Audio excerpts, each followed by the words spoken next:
Dans Daniel chapitre 6, ils ont dit à Daniel que le décret avait été signé, c'est le décret des Perses et des Mèdes à partir du verset numéro 12. Il dit que nul homme ne peut le changer. Et Daniel, ayant la connaissance de cela, se rendit dans sa maison. La Bible dit qu'il tira les rideaux et tout le reste, se tourna vers Jérusalem et pria et fléchit les genoux 3 fois par jour. Vous n'avez pas besoin de dire que vous allez faire 1 heure 3 fois par jour. Non, 10 minutes le matin, 10 minutes l'après-midi, 10 minutes le soir. Réglez votre alarme ainsi que l'on commence à entraîner sa vie dans la prière. Ensuite, vous pourrez passer plus tard à 20 minutes le matin, 20 minutes l'après-midi, 20 minutes le soir. Vous réglez votre alarme. Cela devient un système.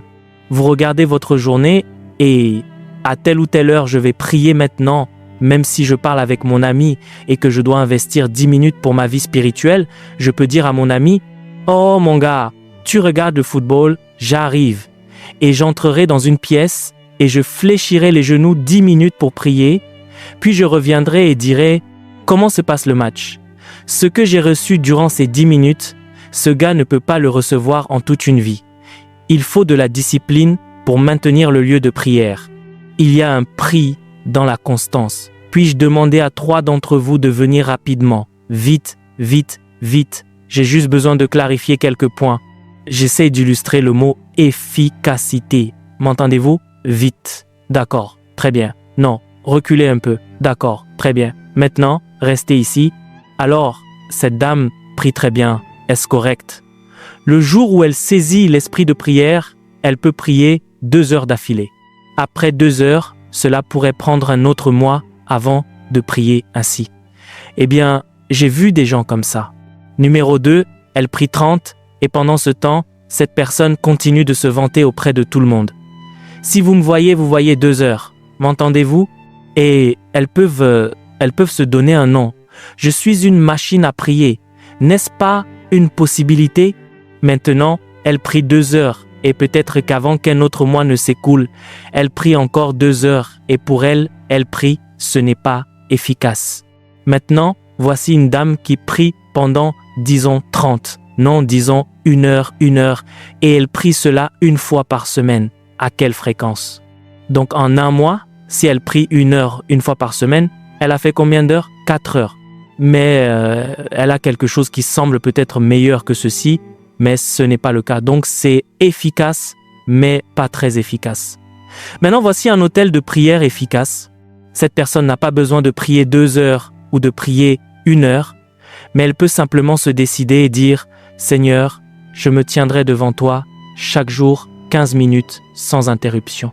15 minutes ininterrompues chaque jour, ou vous pouvez dire 30 minutes chaque jour, je paraîtrai devant toi. » David dit 3 fois par jour, j'invoquerai ton nom, c'est à dire le matin, l'après-midi, le soir. Or, vous pouvez être très efficace si vous faites 10 minutes le matin, 10 minutes l'après-midi, 10 minutes le soir. Cela fait combien de minutes par jour? 45 minutes. Est-ce exact? Ou 10 minutes, 30 minutes? Est-ce exact? Dans une journée. Et elle maintient cela chaque jour pendant 1 an. C'est une vie de prière efficace. Comprenez-vous maintenant? Toutes celles-ci ne font que de l'intervention d'urgence. Comprenez-vous ce que je dis? Ou alors 30 minutes et ensuite cela reste ainsi 1 autre semaine. Et quand les 3 apparaissent dans des événements publics en direct, la façon dont les choses se dérouleront pour cette dame sera avec moins de résistance et celle-ci sera surprise. Mais pourquoi? Je prie aussi, je ne vis pas dans le péché. Avez-vous entendu des gens se justifier de cette façon en disant « Je ne vis pas dans le péché ». Vous ne comprenez pas ce que signifie la prière. La prière n'est pas une fonction du fait de vivre dans le péché ou de ne pas vivre dans le péché. La prière est communion et intimité. Ce que j'ai dit ici, c'est quelqu'un avec qui vous parlez chaque jour. Chaque jour. Or, je parle avec celle-ci 1 fois par semaine. Est-ce l'arrangement? Bien. 1 fois par semaine. Celle-ci, je lui parle 1 fois par mois. Qui va être très proche de moi parmi les 3? Pourquoi sera-t-elle plus proche? Parce que nous parlons davantage. Nous raisonnons ensemble. En fait, Quand elle est très excitée, je le sais. Quand elle est triste, je le sais. Nous parlons tout le temps. Elle peut lire mon langage corporel. Ces deux-là ne le peuvent pas. Est-ce que quelqu'un comprend ce que je dis ici? Ainsi, quand vous êtes très efficace, l'efficacité ne se mesure pas au nombre d'heures que vous y mettez d'un seul coup. C'est la fréquence, la constance. Avant de continuer cette vidéo, juste pour rappeler que nous avons notre livre Les Généraux de Dieu qui est désormais disponible. Si vous voulez connaître plus sur les Généraux de Dieu, si vous voulez connaître leur histoire, qu'est-ce qu'ils ont fait pour avoir cette onction, comment ils ont fait, quelle est leur routine spirituelle, et donc ces 25 biographies, le lien dans la description de cette vidéo pour pouvoir télécharger le livre rapidement. Que Dieu vous bénisse abondamment. Vous savez, quand vous parlez à quelqu'un chaque jour, c'est comme si vous faisiez une promenade ensemble. Est-ce que quelqu'un comprend cela? C'est comme si je faisais quoi? Faire une promenade ensemble. C'est pourquoi, à un moment donné, Dieu a dit « Ferai-je une chose sans le dire à Abraham, mon ami ?» Avez-vous cette déclaration? Quelles sont les particularités d'un ami? Ils se parlent régulièrement. Ils réfléchissent à tellement de choses, même des choses pas si importantes. Vous dites « Je veux juste entendre ton opinion ». Avez-vous déjà eu ce genre de pensée? Je veux juste voir comment tu vois les choses. Oh, voyez, c'est bien. La façon dont tu vois les choses est la façon dont je les vois aussi, mais je veux juste entendre ta voix sur cette question. Ce sont des amis. Ainsi, quand vous parlez d'un hôtel de prière efficace qui peut vous rendre très fort et vous faire avancer de manière constante en public, cela doit être une vie de prière qui est soutenue, qui se déroule régulièrement. Merci les amis. Comprenez-vous cela? Comprenez-vous ce que je viens de partager avec vous? Maintenant, c'est ainsi que cela fonctionne. Les habitants du lieu secret accèdent à des secrets qui dirigent mieux la vie. Les habitants du lieu secret accèdent à des secrets qui leur facilitent la vie. Parce que dans le lieu de prière, Dieu peut venir à vous et dire « Ne porte pas de couleur blanche aujourd'hui, porte du marron » et quelqu'un vous rencontre et dit « J'ai vu ces vêtements dans mon rêve, donc je sais qu'aujourd'hui Dieu a exaucé ma prière. » C'est cela, trouver un secret dans la présence de Dieu pour diriger votre vie. Suis-je bien compris? Quand vous avez un lieu secret enrichi, nous avons un riche lieu secret de prière. Cela vous garde calme face à la turbulence physique et aux ennuis. Cela vous garde calme face à la turbulence physique ou aux problèmes, face à la turbulence physique ou aux ennuis. Quand vous avez un lieu secret de prière enrichi, cela vous garde calme dans la turbulence publique et les ennuis. Vous pouvez voir toutes sortes d'ennuis éclater quand Jésus était dans la barque et que la tempête était forte. Il était calme. Il était calme parce que il est un homme du lieu secret. Et quand il s'est levé, il a réprimandé le vent et la tempête et elle a cessé.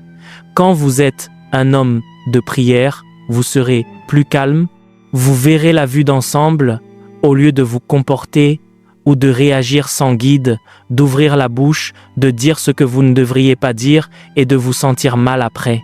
Non, quand vous êtes riche dans le lieu de prière, vous êtes plus calme quand les ennuis éclatent, même dans un environnement où tout est turbulent partout. Vous êtes plus calme pour voir la vue d'ensemble et pour traiter avec la vue d'ensemble au lieu d'être malmené. Avez-vous compris de quoi je parle ici? C'est très important. Les paroles que vous recevez du lieu de prière sont plus fortes que n'importe quelle parole qui existe dans le monde naturel.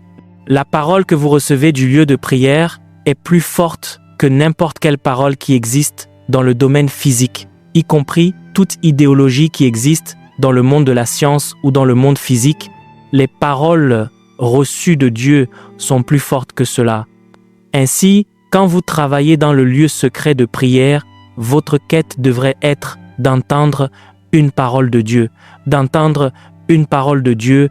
Regardez-moi les amis.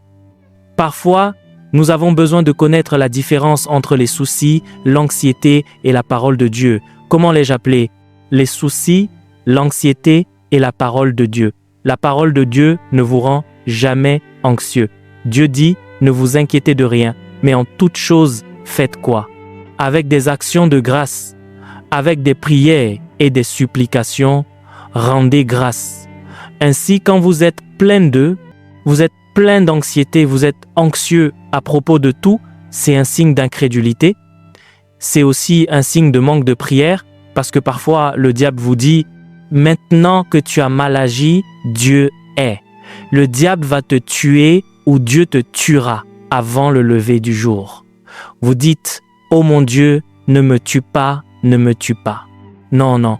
Quand vous priez, vous surmontez l'anxiété, vous surmontez les soucis et cela vous sauve de l'hypertension artérielle.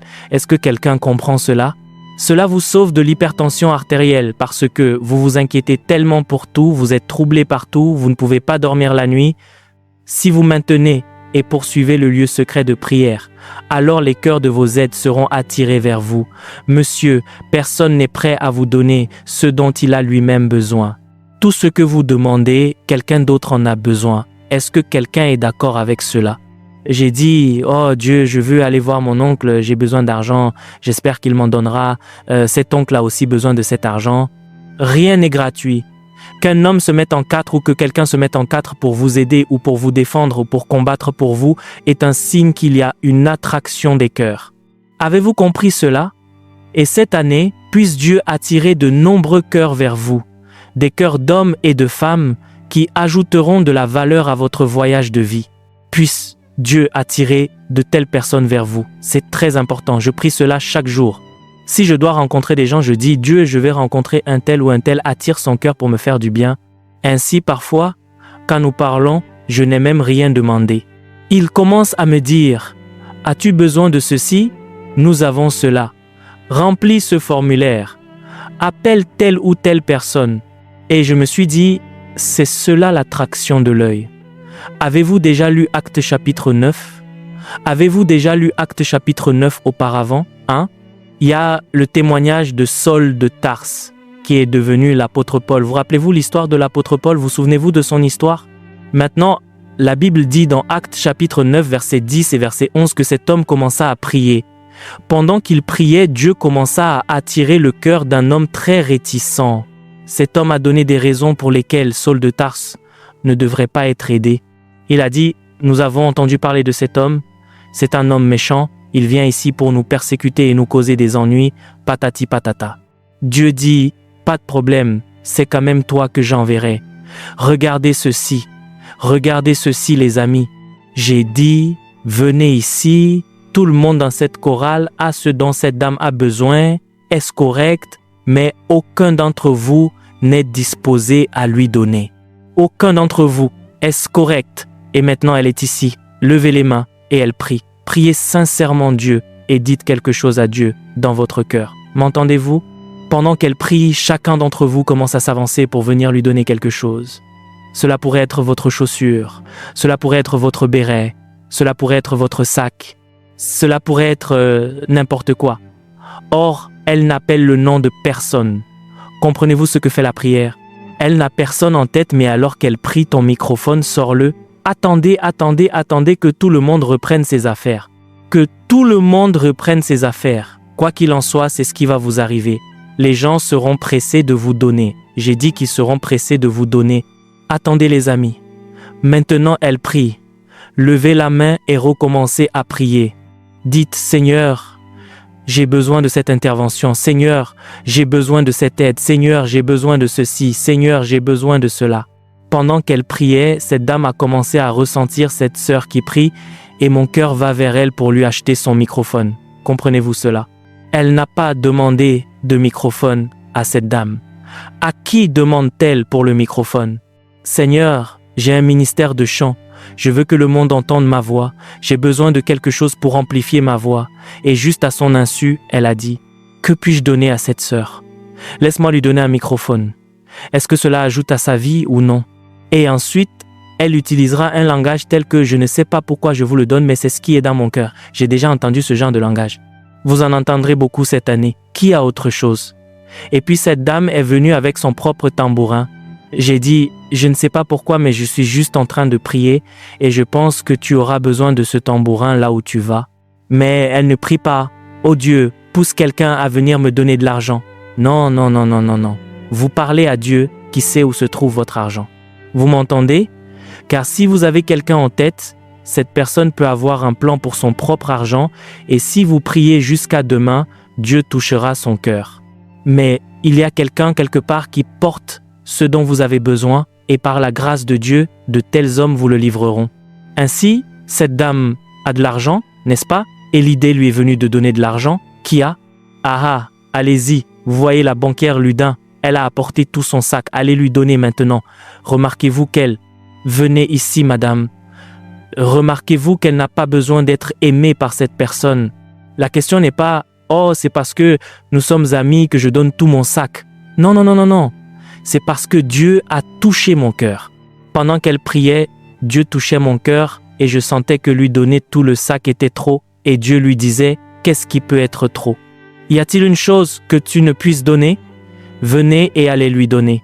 Elle a peu être soif. Qui a de l'eau pour elle? Venez avec votre récipient vide. Y a-t-il de l'eau à l'intérieur? Très bien. Et maintenant, elle porte une charge si lourde. Comprenez-vous l'histoire? Et elle a de l'argent, mais elle a aussi besoin d'eau pour le voyage. Puis-je prier pour vous cette année? Tout le soutien dont vous avez besoin viendra, si vous pouvez passer du temps dans le lieu de prière.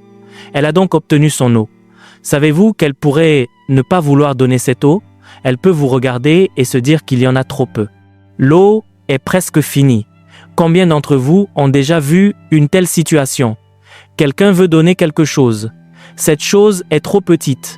Cette chose ne signifie rien pour cet homme. En fait, il ne lui accordera aucune valeur. Avez-vous déjà rencontré ce genre d'événement alors qu'elle a un besoin urgent de cette eau? Et donc elle vient et maintenant elle s'excuse auprès d'elle.